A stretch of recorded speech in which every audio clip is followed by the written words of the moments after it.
Breaking news, guys, breaking news, man. Lil Jon's son is missing. I got the news from my girl, Reality TV, who is from Georgia, by way of Texas. Lil Jon's son walked out of his house one morning with no phone, no shoes, and hasn't been seen since. But what's sending chills down everyone's spine right now is footage that just went viral. This video, posted by Lil Jon's rivals, may have been a disturbing message to his father.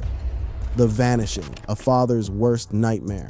On the morning of February 3rd, 2026, at approximately 6 a.m., a 27-year-old man walked out of his home in Milton, Georgia, a quiet, affluent suburb roughly 30 miles north of downtown Atlanta, without his cell phone, without personal belongings, and in what authorities would later describe as a potentially disoriented state. He did not take a car. He did not leave a note. He simply stepped out the front door, turned toward the intersection of Baldwin Drive and Mayfield Road, and disappeared into the early morning darkness. His name is Nathan Murray Smith, and the world knows him by his stage name, DJ Young Slade. He is the son of Jonathan Smith, the Grammy-winning multi-platinum producer, rapper, and cultural force known globally as Lil Jon. Within hours, the Milton Police Department issued a formal missing persons alert, distributing Nathan's photograph and physical description across their social media channels and regional law enforcement networks. The alert emphasized a critical detail that separated this case from a routine adult disappearance. The 27-year-old may be disoriented and could be in need of assistance. He did not have his phone, meaning he could not call anyone, and no one could reach him. He had no wallet, no identification, no means of communication whatsoever.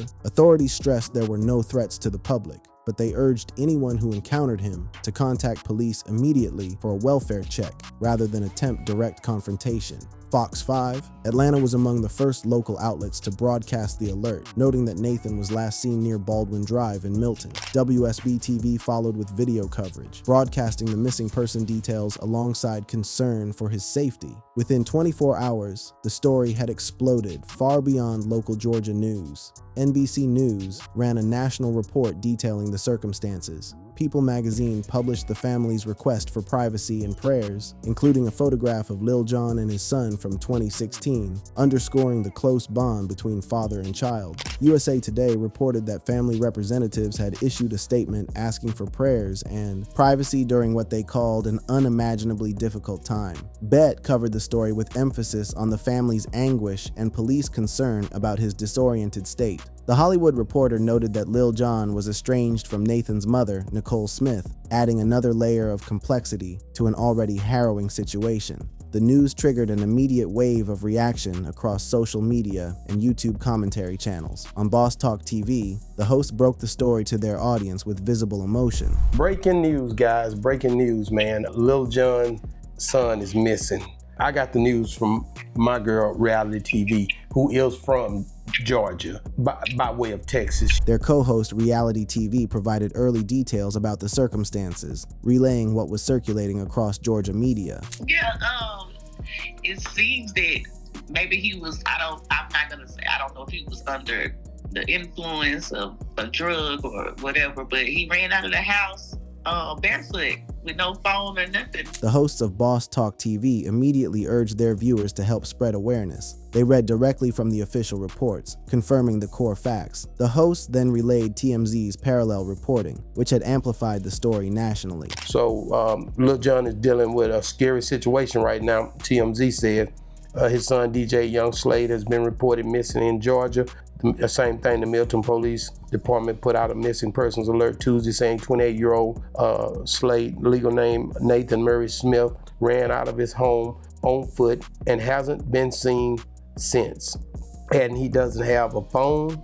He may be disoriented and he could be in need of help. One particularly alarming detail emerged during the Boss Talk TV broadcast. Local outlet Rough Draft Atlanta was reporting an active police matter unfolding in Mayfield Park in Milton, the area near where Nathan was last seen. To understand the weight of this disappearance, you need to understand who Nathan Murray Smith actually is, not just as Lil Jon's son, but as his own person. Born in 1998, Nathan grew up immersed in music from the womb. Lil Jon has shared stories stories of Nathan kicking during studio sessions while his mother was still pregnant with him. His mother was a dancer, and his father was building the crunk empire that would define a generation of Southern hip-hop. Nathan contributed vocals to Lil Jon and the East Side Boys' 2001 single Bia Bia as a toddler, a fact that becomes surreal when you consider the trajectory of his career since. He began producing beats in high school, trained formally at the Scratch DJ Academy, and attended New York University. He built his craft methodically, working as a DJ, producer, engineer, and eventually an artist in his own right under the name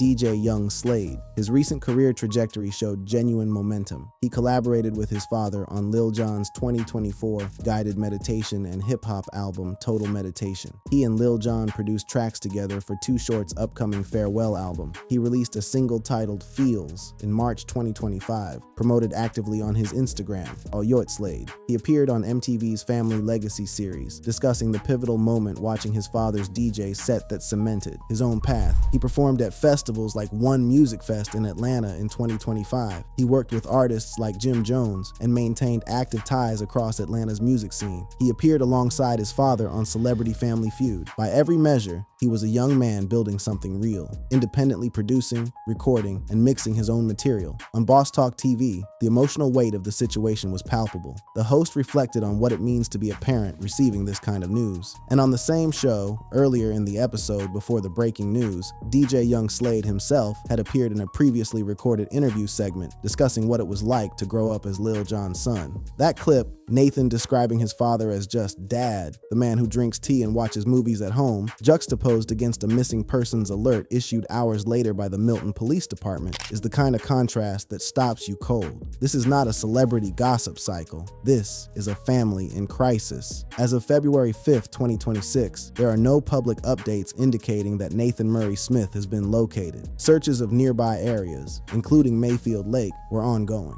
Lil Jon has not publicly spoken beyond the family's request for prayers and privacy. The Boss Talk TV host captured the impossibility of that silence perfectly. The host then articulated the raw, visceral terror of the situation from a parent's perspective. The agony of knowing your child is out there, unreachable, and you are powerless to do anything. The conversation turned to the frustration of being hounded for information you do not possess. Reality TV offered a broader perspective, pointing out that the prayers should extend beyond just one celebrity's family.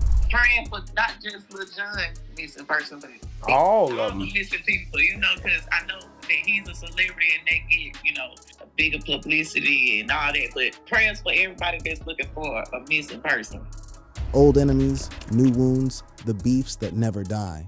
Now, the title of this video references Lil Jon's Opps, a word that in hip-hop culture refers to opposition, enemies, rivals. To understand why that word is relevant here, we need to examine the history of conflict surrounding Lil Jon, even though there is absolutely zero evidence connecting any of these rivalries to Nathan's disappearance. Extensive searches across news sources, social media, and hip-hop coverage show no references to any beefs, rivalries, or incidents involving DJ Young Slade personally. This situation is being treated primarily as a welfare and mental health concern rather than a criminal investigation. But the chilling footage that has surfaced, the previously recorded interview of Nathan talking about his father, now circulating alongside missing person alerts, lands differently when you understand that Lil Jon has spent decades navigating an industry where rivalries can follow families for generations. Jonathan Smith, Lil Jon, emerged from Atlanta's late 1990s and early 2000s crunk scene as its loudest, most dominant force. As the frontman of Lil Jon and the East Side Boys, he produced and performed anthems that defined an era. Get Low, Bia Bia, Throw It Up, his signature ad-libs, Yeah,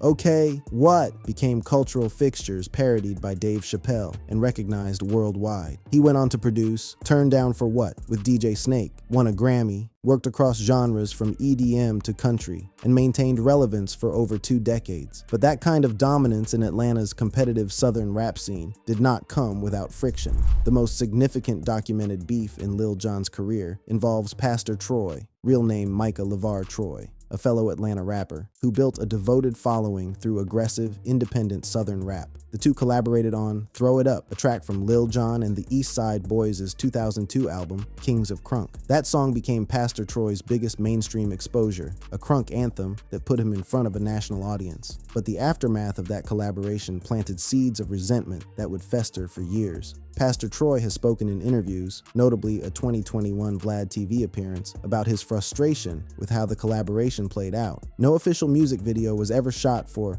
Throw It Up, a decision Pastor Troy blamed on label politics. No further collaborations followed. Pastor Troy described feeling excluded from Lil Jon's expanding empire, not invited back for more work, not given the platform that the song's success should have warranted. He claimed Lil Jon asked for a verse at one point, but that the exchange did not lead to mutual respect or new opportunities. In a 2022 Revolt TV appearance, Troy reflected on these frustrations in the broader context of Atlanta's crunk scene dynamics. That resentment boiled over in 2006 when Pastor Troy released Murda Man 2 on his album By Choice or By Force, a direct diss track targeting Lil Jon, his BME, Black Market Entertainment label, and affiliates including Lil Scrappy and Crime Mob. The lyrics were explicit and aggressive, calling out Lil Jon and his entire crew by name, venting years of perceived disrespect and exclusion. The track represented Pastor Troy's primary outlet for the beef, his main opportunity to put his grievances on wax. It circulated in Atlanta's underground and among Southern rap fans, but it never sparked a response from Lil Jon. That silence was itself a statement. Lil Jon did not engage. He did not record a response. He simply continued building his career while Pastor Troy's frustrations remained largely one-sided. But Lil Jon's rivalry landscape extended beyond Pastor Troy. His relationship with the Yin Yang Twins, the duo behind crunk smashes like Get Low and Salt Shaker, became strained over creative control, credit, and business dealings. The twins discussed in podcasts and interviews how Lil Jon initially did not even like Get Low and pushed back on certain ideas. They claimed the song's massive success generated significant revenue from which they felt undervalued and restricted.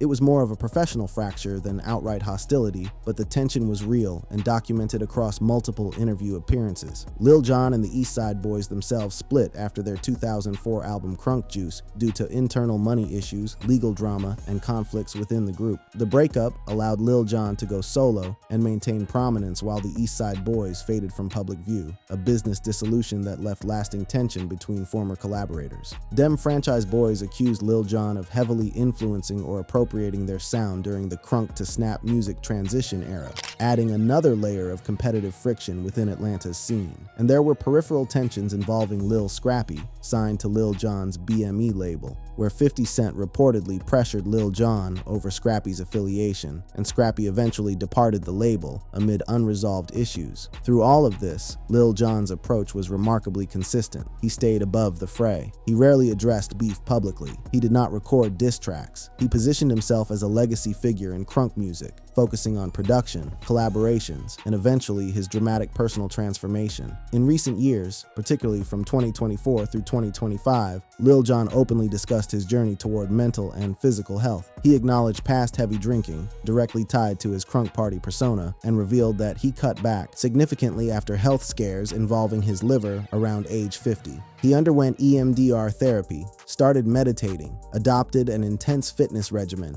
and even competed in the 2025 Muscle Beach Championship. He credited this shift to wanting to be healthier for his family, specifically mentioning his young daughter, born in 2024, and his older son Nathan. He described overcoming what he called suffering in silence, a pattern he recognized as common among men, and became an outspoken advocate for self-care and wellness. That personal evolution makes the current crisis all the more devastating. Here is a man who spent the last 2 years publicly rebuilding his life around family and health, only to face the nightmare of his 27-year-old son vanishing without a trace. His previous marriage to Nicole Smith, Nathan's mother, ended in an estrangement that added complexity to an already fractured family dynamic. But by all public accounts, Lil Jon and Nathan maintained a close relationship. They collaborated on music. They appeared together on television. Nathan spoke glowingly about his father in interviews, describing him as the tea-drinking, movie-watching dad behind the bombastic stage persona. The Boss Talk TV host channeled the agony of Lil Jon's situation, the impossibility of keeping it together when your child is missing.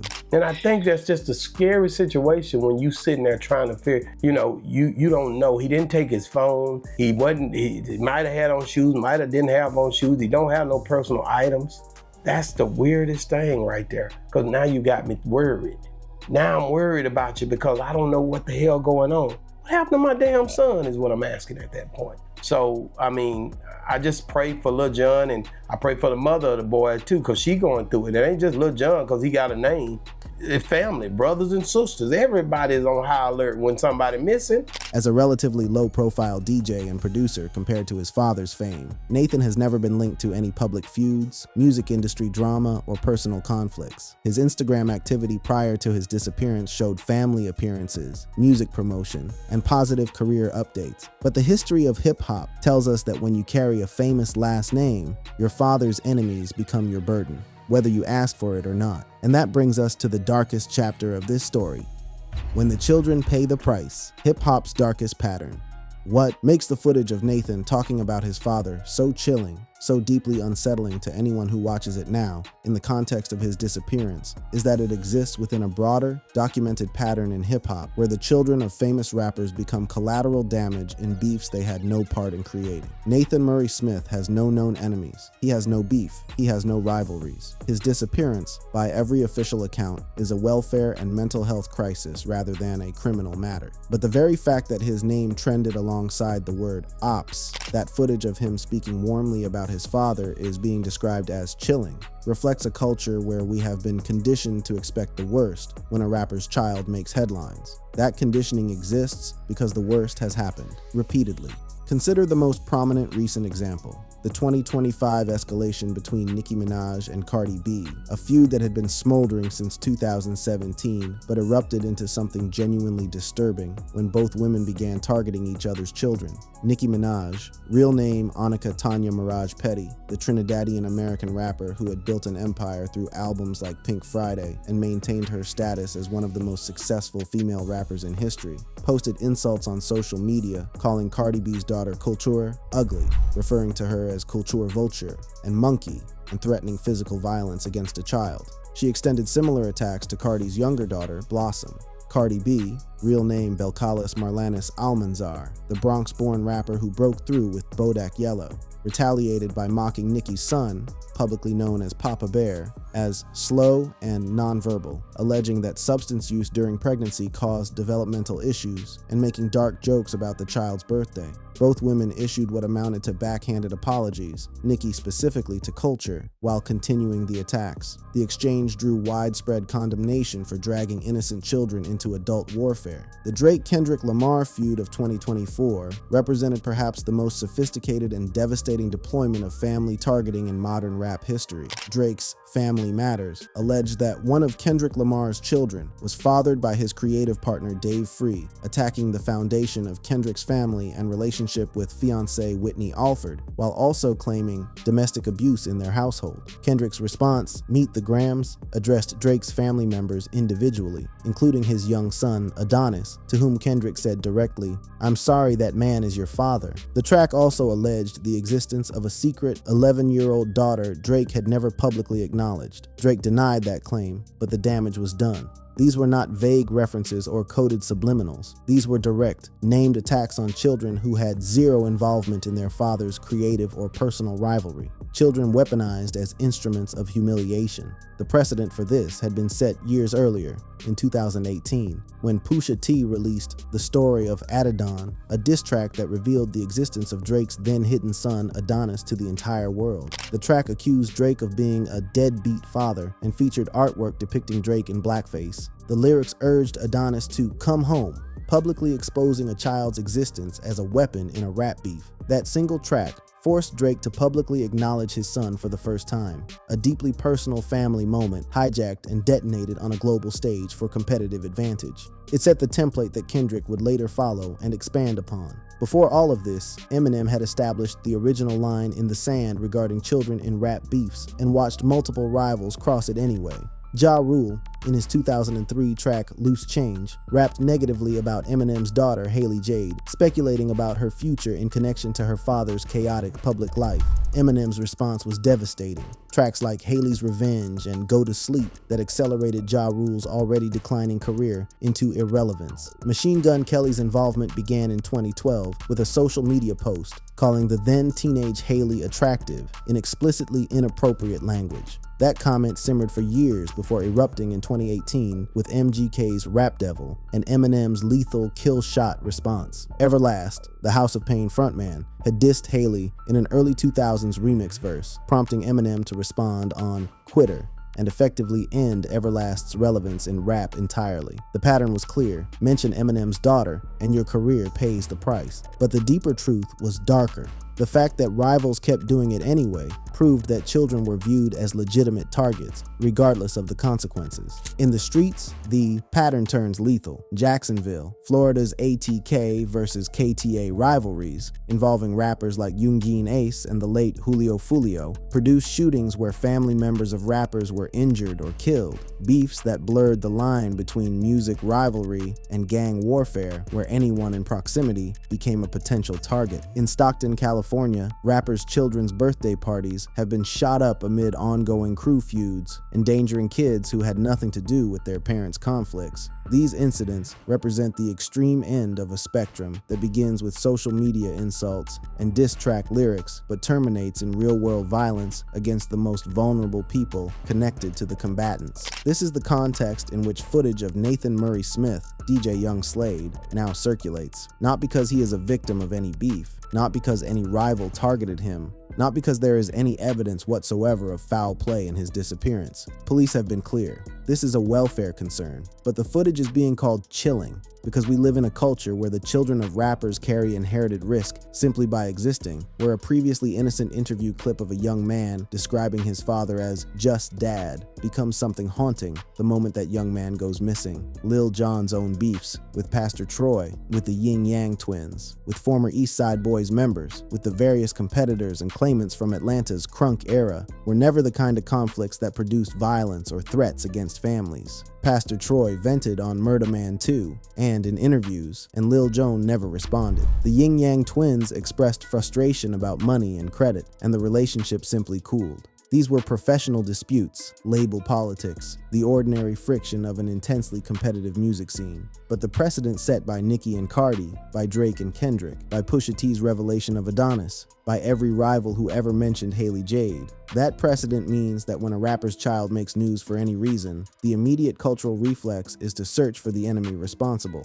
The Boss Talk TV host, in the final moments of his broadcast about Nathan's disappearance, delivered a message that transcended the specifics of this case. That is the real takeaway from this story. Not the beefs, not the rivalries, not the speculation. The real story is about a father who cannot find his son. A young man who walked out of his home on a February morning and has not been heard from since. A family begging for prayers and privacy while the internet mines their pain for content. Thanks for watching. Check out other cards on the screen.